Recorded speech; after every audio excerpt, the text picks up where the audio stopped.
पाकिस्तान और Saudi Arabia के बीच एक रक्षा समझौता हुआ है और ये रक्षा समझौता काफी अहम माना जा रहा है क्योंकि इस रक्षा समझौते के मद्देनजर जो है यदि एक देश के ऊपर हमला होता है तो ये हमला दोनों ही देश के ऊपर माना जाएगा। अब इसको लेकर भारत में भी कई प्रकार की प्रतिक्रियाएं सामने आ रही है। क्या प्रतिक्रियाएं सामने आ रही है और क्यों अब ये भारत में चर्चा का विषय है और क्यों इसको भारत के लिए खतरे के रूप में देखा जा रहा है, ये जानकारी लेंगे। हमारे साथ सोनम मौजूद है। सोनम, आखिर क्यों इसको एक भारत के लिए खतरे के रूप में देखा जा रहा है और क्या क्या प्रतिक्रियाएं अब तक भारत में सामने आई है? बिल्कुल। जैसे ही इज़राइल ने कतर के दोहा में हमला किया तो उसके बाद मुस्लिम देशों में जो है खलबली मच गई।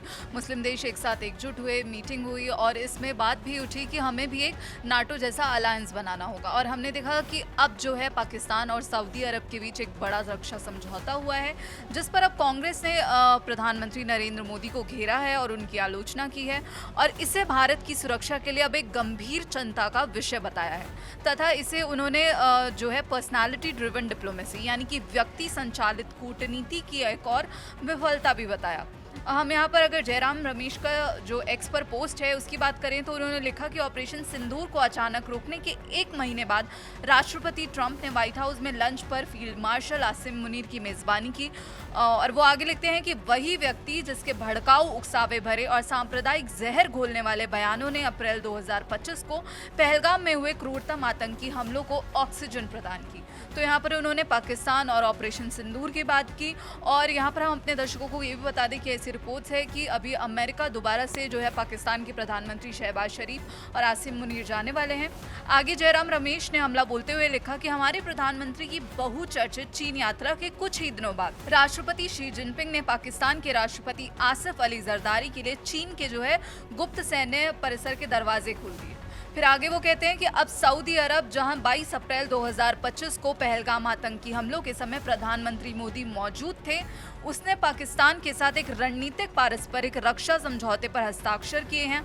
और ये सब मैं कहता हूं कि निश्चित रूप से जो है भारत की राष्ट्रीय सुरक्षा के लिए एक गंभीर चिंता का विषय है।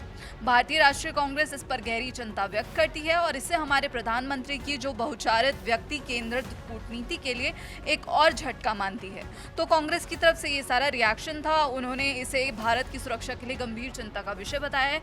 तो सोनम, जिस तरीके से आपने बताया है कि कांग्रेस की ओर से जो प्रतिक्रिया दी गई उसमें भारत के लिए इसको खतरा माना जा रहा है, इस पे भारत सरकार की ओर से कोई प्रतिक्रिया दी गई है? भारत सरकार इस मुद्दे को या इस समझौते को किस तरीके से देख रही है? हाँ बिल्कुल। कांग्रेस की जो प्रतिक्रिया आई है उससे पहले ही जब ये समझौता हुआ था दोनों देशों के बीच तो भारत सरकार की भी प्रतिक्रिया आई थी। विदेश मंत्रालय के प्रवक्ता रणधीर जायसवाल का बयान सामने आया था। उन्होंने कहा था कि हमने पाकिस्तान और सऊदी अरब के बीच हुए रणनीतिक रक्षा समझौते की रिपोर्ट्स देखी हैं।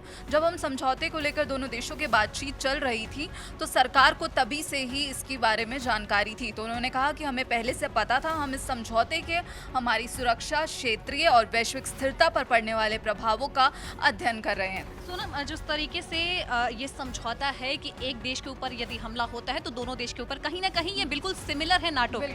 तो जिस तरीके से, क्या ऐसी भी प्रतिक्रिया बीते दिन हमने सुनी थी कि अब इस्लामिक देश जो है वो एक संगठन बनाने की कोशिश कर रहे हैं और शायद यही कारण है कि भारत के लिए इसको खतरा बताया जा रहा है क्योंकि भारत इस्लामिक देश नहीं है। बिल्कुल।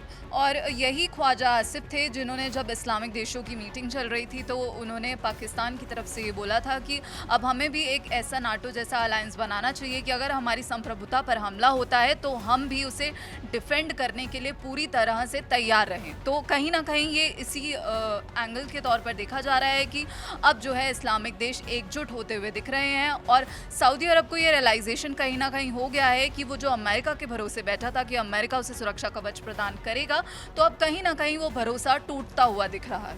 चलिए, बहुत बहुत शुक्रिया सोनम तमाम जानकारी के लिए। तो जिस तरीके से ये बातें चल रही हैं और प्रतिक्रियाएं सामने, अब देखना होगा कि भारत इस चीज़ को किस तरीके से लेता है और क्या आने वाले समय में अब जिस तरीके से इस्लामिक देशों का संगठन बनने की कोशिश हो रही है, क्या भारत भी इस पे कोई एक्शन लेगा?